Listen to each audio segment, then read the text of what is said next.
Hello नमस्कार, बहुत बहुत स्वागत है जी आप सभी का एक बार फिर से। तो आज हम बात करेंगे पाकिस्तान और बांग्लादेश के बीच में। जो आपने देखा जिस तरीके से पहला टेस्ट मैच गुजरा उसमें बांग्लादेश ने ऐतिहासिक जीत दर्ज करी। पाकिस्तान को उन्होंने पहली मर्तबा 14 टेस्ट मैच बांग्लादेश और पाकिस्तान के बीच अब तक इतिहास में खेले गए हैं। 14 में से 13 बार जो है पाकिस्तान ने जीते हैं और एक मर्तबा जो है बांग्लादेश जो है वो सफल रही है, और वो था रावलपिंडी वाला टेस्ट मैच जहां पर उन्होंने इतिहास रच दिया।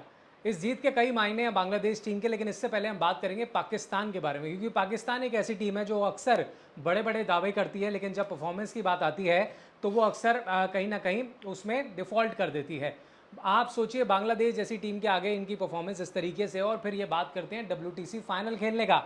अब इनके WTC फाइनल के रास्ते लगभग बंद हो चुके हैं, क्योंकि मैं आपको बता दूं कि इनकी रैंकिंग जो है वो WTC के अंदर 8वें नंबर पर पहुंच चुकी है, यानी कि एक पायदान और नीचे। पहले 7वें पर थे, अब पहुंच चुके हैं 8वें नंबर पर। अब और भी बहुत सारी चीज़ें देखने वाली है कि एक तो इनके कप्तानी में बार बार बदलाव होता है। पहले बाबर आजम कप्तान होते हैं, फिर उनको निकाल दिया जाता है, शान मसूद कप्तान बन जाते हैं। पूरे टेस्ट मैच में 5 दिन के टेस्ट मैच में इन्होंने एक भी स्पेशल स्पिनर अपनी टीम में रखा ही नहीं, पार्ट टाइम स्पिनरों से गेंदबाजी करते रहे।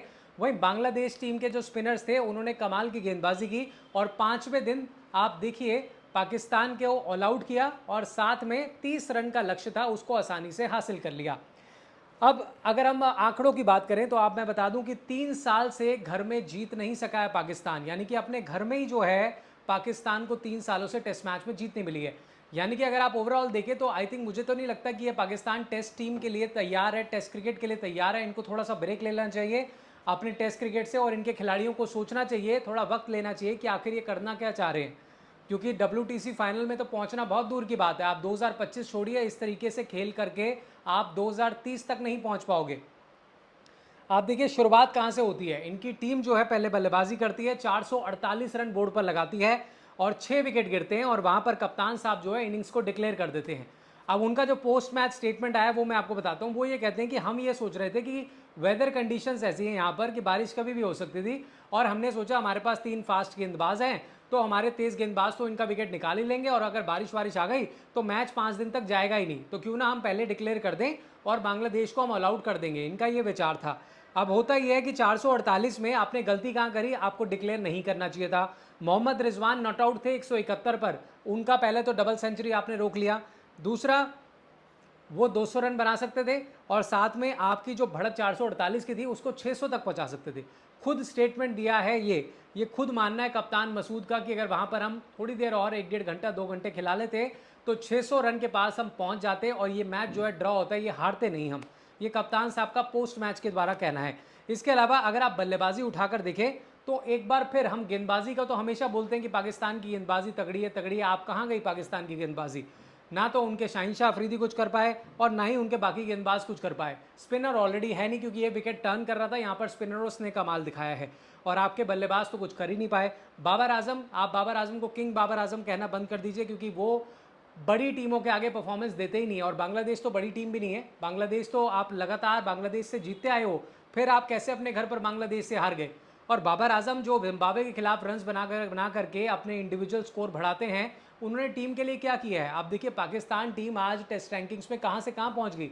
ये वही टीम है जिसके वकार यूनिस खेलते थे, वसीम अकरम, शोएब अख्तर, मोहम्मद यूसुफ, इंजमाम उल हक, यूनिस खान, ऐसे बड़े बड़े बल्लेबाज इस टीम का हिस्सा रहे हैं। और आज देखिए इस टीम का क्या हाल है। सिर्फ एक ही खिलाड़ी का जिक्र होता है पूरी दुनिया में पाकिस्तान की तरफ से, वो बाबर आजम है, और मुझे समझ में नहीं आती कि उनका जिक्र क्यों होता है, क्योंकि टेस्ट में आप उनके रन्स देखिए, नंबर 3 रैंकिंग किस तरीके से है। पिछले 15 इनिंग्स में, पिछली 14 इनिंग्स में एक भी 50 नहीं है बाबर आजम की, और फिर बाबर आजम को किंग बाबर आजम कहा जाता है। विराट कोहली से कंपेयर किया जाता है, किस बात के लिए कंपेयर किया जाता है? आप विराट कोहली से कंपेयर कैसे कर सकते हैं? Virat Kohli T20 world cup जीत के बैठा हुआ है। Virat Kohli ODI world cup में मैन ऑफ द सीरीज था। आपको याद है T20 वर्ल्ड कप के आखिरी जो फाइनल में साउथ अफ्रीका के खिलाफ जो उनकी इनिंग्स थी, मैन ऑफ द मैच चुना गया था उसमें। वो कंसिस्टेंट है, हर टेस्ट मैच में रन्स बना करके जाते हैं। बाबर आजम देखिए बांग्लादेश जैसी टीम के खिलाफ पहली इनिंग्स में 0 पे आउट हो जाते हैं, और दूसरी इनिंग्स में सिर्फ 22 रन बनाते हैं। जहां पर आपकी टीम को जरूरत है कि भाई आपके बल्ले से रन निकले, शतक निकले, अर्धशतक निकले, वहां पर आप कोलैप्स करके वापस चले जाते हैं। और पिच भी देखिए, आप अपने घर पर खेल रहे हैं, फ्लैट ट्रैक है, बल्लेबाजों को मदद है। यही पिच पर बांग्लादेश बल्लेबाजी करके 565 रन लगा जाती है, और आपके बल्लेबाज 448 पर आप डिक्लेयर करते हो। फिर दूसरी इनिंग्स में आप 146 पर आउट हो जाते हो। तो फिर पाकिस्तान कैसे टेस्ट में अपने आप को आगे बढ़ता हुआ दिख रहा है, कैसे वो ये सोच रहा है कि WTC में हम पहुंच जाएंगे, फाइनल खेल लेंगे भारत के साथ, वो तो नामुमकिन है। और स्टैट्स मैं आपको बताता हूँ इस मैच से जुड़े हुए, 26वीं बार आप देखिए पारी घोषित की गई है और टीम को हार मिली है। पाकिस्तान 448 पर 6 था, उन्होंने अपनी पारी घोषित करी और इसके बाद देखिए बांग्लादेश ने 565 रन बोर्ड पर लगा दिए, मैच जीत लिया। इतिहास में 26वीं बार ये कोई टीम है जो पहली बारी घोषित करने के बाद मैच हार गई है। 2024 में ऑस्ट्रेलिया को पारी घोषित करने के बाद विंडीज़ के खिलाफ हार मिली थी, आपको याद होगा, और एक बार फिर जो है पाकिस्तान ने ये किया और पाकिस्तान को हार मिली।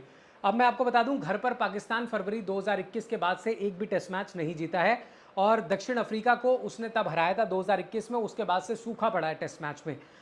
घरेलू मैदान पर 5 हार मिल चुकी हैं और 4 ड्रॉ खेल चुकी हैं, यानी कि पिछले 9 टेस्ट मैचों में एक भी टेस्ट मैच में जीत नहीं है। 5 मैचों में हार गए हैं, जिनमें कल का मैच भी था, और 4 मैच ड्रॉ हुए हैं। पाक की ओवरऑल लगातार चौथे टेस्ट मैच में हार है। टीम ने आखिरी टेस्ट जुलाई 2023 में श्रीलंका को कोलंबो में हराकर जीता था, उसके बाद से कोई मैच नहीं जीते हैं। बांग्लादेश ने नवंबर 2023 के बाद पहली बार कोई टेस्ट मैच जीता है, वो भी पाकिस्तान को उनके घर पर हराया। टीम को जनवरी 2022 के बाद विदेश में पहली टेस्ट मैच में जीत मिली है। इसके अलावा पाकिस्तान और बांग्लादेश का दूसरा टेस्ट 30 अगस्त को इसी पिच पर है, रावलपिंडी पर। अब पाकिस्तान क्या सोच रही है, क्या वो सीरीज गंवाने वाली है 2-0 से? क्योंकि जिस तरह की बल्लेबाजी बांग्लादेश के बल्लेबाज कर रहे हैं, मुझे तो लगता नहीं है कि पाकिस्तान वापस आ पाएगा, क्योंकि अगर आपने ये मैच ड्रॉ भी करा लिया तब भी पाकिस्तान की हार है, क्योंकि बांग्लादेश सीरीज निकाल कर ले जाएगा और फिर जो आपके WTC फाइनल खेलने के जो सपने हैं वो ऑलरेडी चकनाचूर हो जाएंगे। पहले तो आप टेस्ट हार गए हैं, अब अगला आपने ड्रॉ भी करा तो भी आप सीरीज से हार जाएंगे। वही यहाँ पर थोड़ी मैं बांग्लादेश की बात करना चाहूँगा, क्योंकि बांग्लादेश की तारीफ बनती है। उनके बल्लेबाजों ने ज़बरदस्त बैटिंग करी। पहले तो शदमन इस्लाम ने पहली इनिंग्स में 93 रन बनाए, उसके बाद 2 आउट हो गए थे इनके, हसन आउट हो गया था, शांतो आउट हो गया था कप्तान, लेकिन उसके बाद आप देखें मोमिनल हुक ने 50 रन बनाए मुश्किल समय में आकर। उसके बाद अगर आप देखें वहाँ पर रुके नहीं है, किस तरीके से बल्लेबाजी करते हैं यहाँ पर आकर के। खास तौर पर अगर हम बात करें मुशफिकुर रहीम, सबसे पुराने खिलाड़ी इस टीम के, 191 रन बना करके जाते हैं और डिक्लेयर नहीं की थी बांग्लादेश ने, पूरा खिलाया उनको 191 तक। उसके बाद लिटन दास, जिन पर सवाल खड़े होते हैं, उन्होंने 56 रन बना दिए। मेहंदी हसन मिराज जो कि नंबर 8 पर बल्लेबाजी करते हैं, 77 रन बना करके गए। 565 रन, पाकिस्तान जैसी वर्ल्ड क्लास गेंदबाजी जो कहा जाती है, टाई टाई फेस हो गई इनकी। इसके अलावा अगर आप देखें पाकिस्तान ने दूसरी इनिंग्स में क्या उखाड़ लिया, कुछ भी नहीं किया पाकिस्तान ने दूसरी इनिंग्स में। पूरी की पूरी टीम 146 पर ऑल आउट, यानी कि 150 भी नहीं बना सके आपके रन।